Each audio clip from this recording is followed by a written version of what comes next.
Hey there, Four States. This is Luke Taylor. Welcome to today's edition of the Author's Corner here on KNEO 91.7 FM, The Word. And I'm speaking with Lindsey Viducich, and she's written a book called The Amazing Brain Club.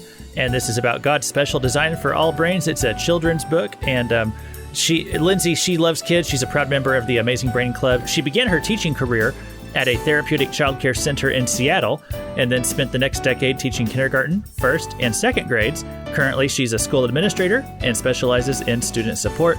And she's chatting with us today from out in San Diego. And so, hey, Lindsey, thanks for being with us here on the Author's Corner. Oh, thanks so much for having me.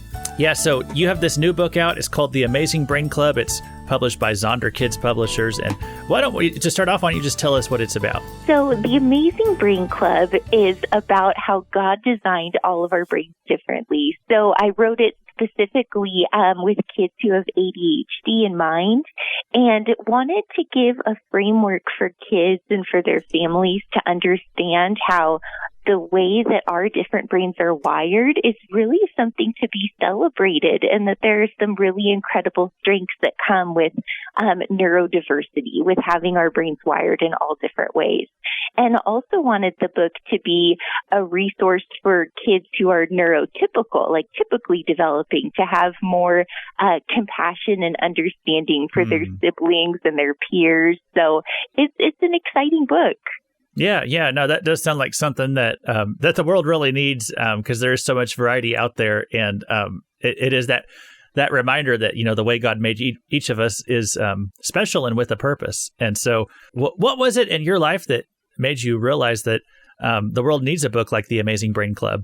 You know, it was a couple things. I had some students in my class over the years who were these beautiful, creative, energetic, like bouncing off the walls kids, and getting to see how oftentimes those kids were the ones who would receive words of correction, right? Where it's like, sit back down, focus on your work, like that was most of the feedback they were getting. And not that that's wrong to tell a child, but I could see how it was starting to affect like their self-esteem, how they saw themselves. And so wanted to also acknowledge and celebrate, here are the incredible strengths that I see in you too. So that's what I would do as a classroom teacher, but wanted to also have a resource for my own kids and write a book that I wish that I had when I was a kid, because I wasn't diagnosed with ADHD until just a few years ago. So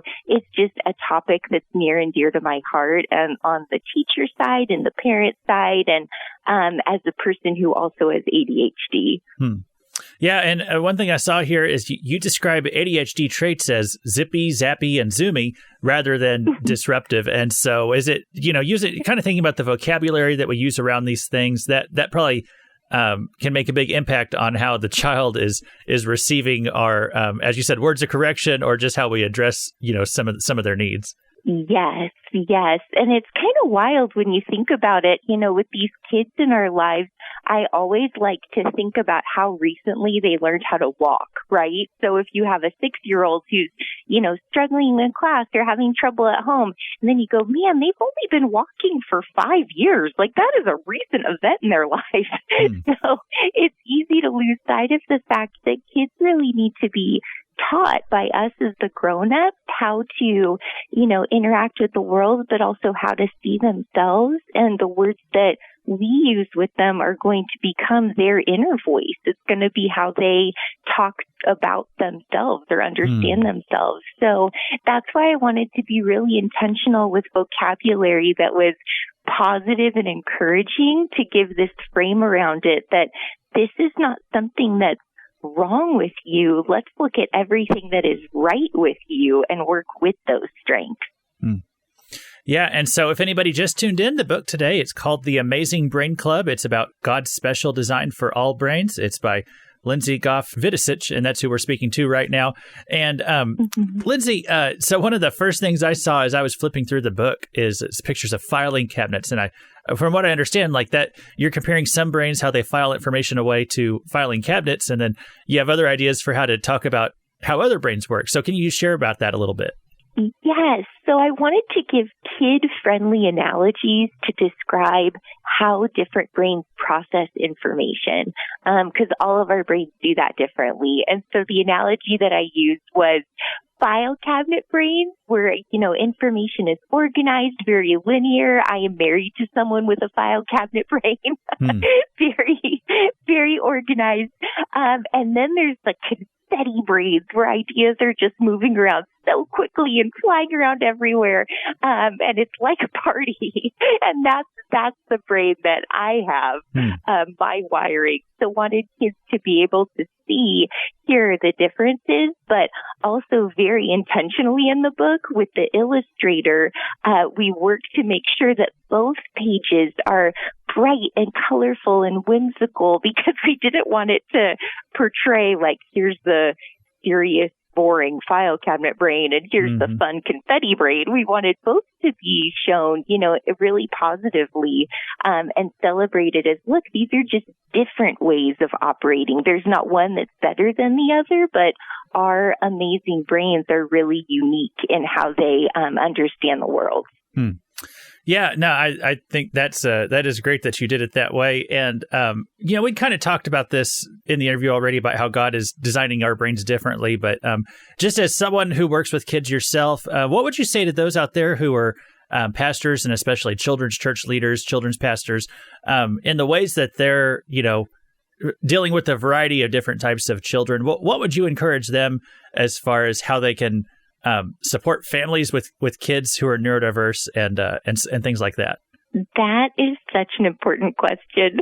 I think often when we're in the thick of it, when we are the primary caregiver for a child, if we have a child in our care as a teacher, it's so easy to get frustrated and discouraged, right? When you go, man, like I see these things that are really hard that my child's struggling with. And one of my favorite professional developments that I've done with the teachers that I get to work with is about the language that we use when we're talking with parents about their children. And there's always a related strength behind every behavior that we see in a child. So a lot of times, these behaviors like a kid talking out in class or they can't focus on their work, there is a related strength to that we get to point out. So your kid who is, cannot stop talking out of turn is also a really gifted public speaker. And that's the strength that we need to develop.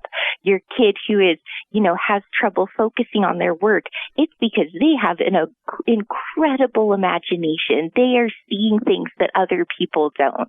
And when we have that mindset when we're working with kids, whether it's as a children's pastor or a teacher or a parent, it can really help us, guide kids toward developing the really positive qualities that are behind their behaviors and really give them a place to, get traction for all of their energy and excitement. And so that would be my biggest encouragement to, anyone who's working with kids is always be asking yourself, how can I speak into this child's life the greatest strengths that I see in them and then support them into fully living that out? Wow. Well, I wish I could talk to you more about this, but we are going to run out of time here in a little bit. So before we go, and I do want to ask you where people can find out more about the book, but could you just tell us real quick, what's one practical conversation starter, something that a family can discuss around the dinner table to, just keep their kids in the loop about how to discuss brain differences?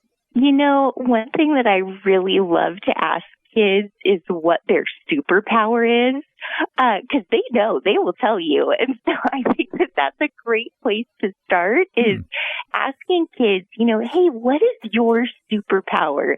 And using that as a jumping off point, like, okay, if we all know what our superpowers are, what are the superpowers that we see in our friends and our siblings and our classmates? And using that as a way to just spark conversation around the dinner table. Yeah, no, that's great. That's a great idea. So The Amazing Brain Club, that's what we're talking about today. It's from Zonderkidz Publishers, and the author, Lindsey Viducich. She has put this together, illustrated here by Cindy Workowski, and she did a great job on how she put this together as well. And so, Lindsey, if people want to find out more about this book, where would you send them? If people want to find out more, they can find it on Amazon. They can also find me at my website, lindseyviducich.com, and I would love to connect there. Okay, well, we encourage people to check that out, especially if you've got kids. If you work with kids, this would be a great way to get acquainted with some of these issues and learn how to discuss them better. So, hey, Lindsey, thank you so much for joining us here on the Author's Corner, telling us about your book and just all the great wisdom and insights that you did share with us. Thank you so much. Thanks for having me.